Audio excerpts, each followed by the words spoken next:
You're already doing 80% of the work for a business, so let me show you how to turn that into income. Hi, I'm Michelle, mom of four, wife, and entrepreneur. In the past 5 years, I've grown a bookkeeping business from nothing to having multiple employees and a marketing business from nothing into having multiple subcontractors. And now I coach moms just like you on how to earn extra money while being at home without sacrificing family time. And in this video, we're going to go over some of the different ways that you can make money based off of the things that you're already doing. Step one, you're going to do a deep dive into your lifestyle. What are things that you're already doing in your life that you think you do better than, or you just do that other people would like to start doing? Some good examples of this could be, yoga, baking, cooking, painting, arts and crafts, homeschooling, writing, making videos, studying various topics and creating resources about them, learning new softwares and tools, even something as simple as writing, you can go ahead, or reading, you can go ahead and monetize. Consider this. Say, for instance, you absolutely loved to read. What if you read books and wrote up reviews for them and put those reviews on YouTube? You could build up a following. Once that following is big enough, start to monetize it by pairing up with Audible or one of these other Amazon affiliate programs where you can then have people purchase the books through that link that you're reviewing. You could also offer endorsements and have specific authors,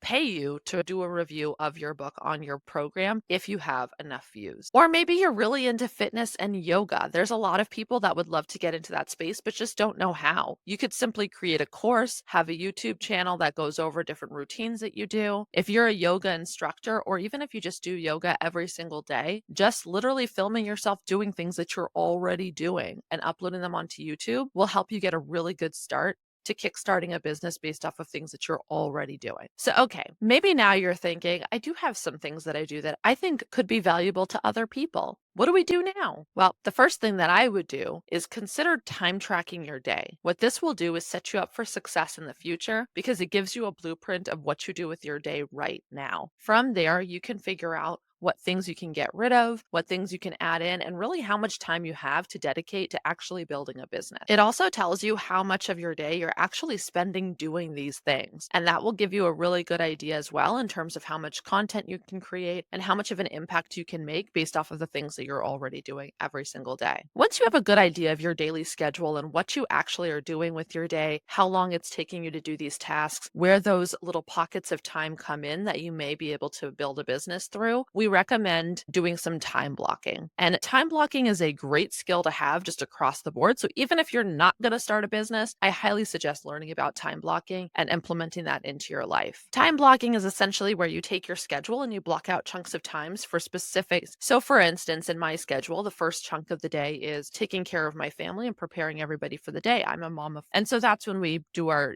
brushing our teeth, brushing our hair, having breakfast, cleaning up from breakfast, doing our hour of homeschooling, any of those types of activities to get everybody set up and ready for the day. And then after that time chunk, we go into a time chunk where the kids do some free play and I do a couple hours of, after that, we take a break for about an hour. We all have lunch, we clean up a little bit, do some household chores, and then we go into another 2 hour time block of work and free play. After that, we then go into a time block of household management where I put a movie on for the kids after cleaning up their toys with them. And then what we do is I go into making dinner, any other household chores that I have to do while dinner's cooking. I may, mop, clean windows, vacuum, anything like that that I need to do. And then once dinner's done, my husband's home, we go ahead and eat dinner. And then after that, we have like about an hour to a family time. If I have more tasks that I need to get done, I will then do them and my husband will put the kids to bed, kind of put the kids to bed together and enjoy the rest of the night. So the time blocking schedule will look different for everybody, but taking chunks of 2 hours or 1 hour at a time to dedicate specific types of tasks that all go together so that you can differentiate mom mode and business mode versus taking care of the household mode and any of these other tasks that have to get done. That will be a huge game changer when it comes to trying to build a business, because if you have these fundamentals set up from the beginning, you're just setting yourself up for success. The next tip is actually fairly intuitive. Involve your family, right? You're there and you're building a business around things that you already do. So don't be afraid of that. When I'm pregnant, I like to do some prenatal yoga and try to kind of keep on top of those things. And one of my favorite prenatal yoga people that I follow on YouTube, she's got her kids in the videos crawling all over her while she's doing yoga, and it's real and raw. And what I love about that is because when I'm doing yoga at home, that's what's happening. My kids are crawling all over me, they're crawling underneath me, they're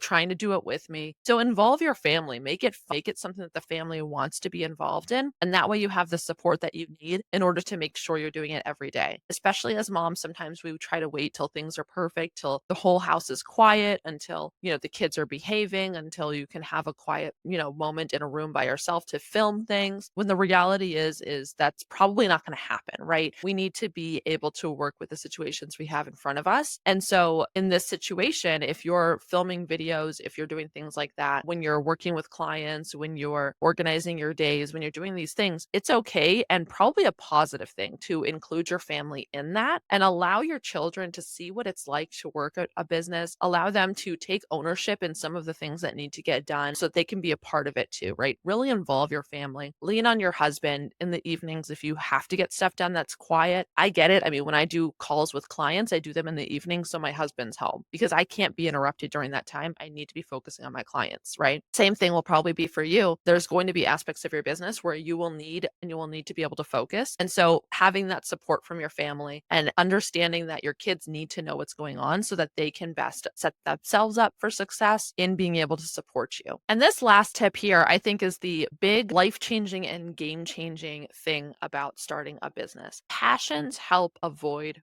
burnout. Here's what I mean by that. If you're starting a business, okay, and you're trying to make money, if you're doing it for the sole purpose of making money, eventually you're going to get burnt out. And here's why. Business is really hard. It doesn't mean that you can't do it. It doesn't mean that it has to be hard, right? But as an entrepreneur, you're wearing a lot of different hats. And if you're wearing a lot of hats for something that you don't care about, you're going to choose something else over it every single time. And especially as mothers, right? As mothers, we look towards our children, right? We look at our kids, we look at our husband, we look at our households, we look at these things, and that's where we'd rather be spending our time. And so if the things that we're trying to build are not fulfilling, if they don't drive a passion, if they're not, if they don't really help us feel better, if they don't provide any more value than a monetary income, then we're just not going to be on top of it all the time. Like, let's be real. We're going to choose our kids every single time. If we're having a day and your kids want to go to the park, but you had a ton of content scheduled that you need to get done that day because you can't do it any other days, you're going to go to the park with your kids, right? But if you're passionate about what you're doing, you're going to sit there and talk to your kids and say, look, I have a whole bunch of stuff scheduled the other days. I cannot do this any other day. If you guys are good and you're, quiet and you're able to do what you need to do so I can get this done, we'll see if we can go to the park after it's done, right? So really looking at diving deep into why you're wanting to build this business and actually building this business in a way where you're passionate about it and you love doing what you do. Now, look, if you're trying to earn an income and you're trying to figure out what you can do to make money, in the description below, I do have a free worksheet. It's called my Irresistible Offer Formula. It will help you walk through that process of trying to figure out how you can make money based off of your monetizable skills, what experience you have, all of those things, and come up with a refined marketing statement that you can build your entire business around. So I highly suggest going ahead and clicking that. It's totally free and just enjoy that offer, because once you're making money, having a refined marketing statement and having that solid offer is going to do heaps and bounds in making that successful.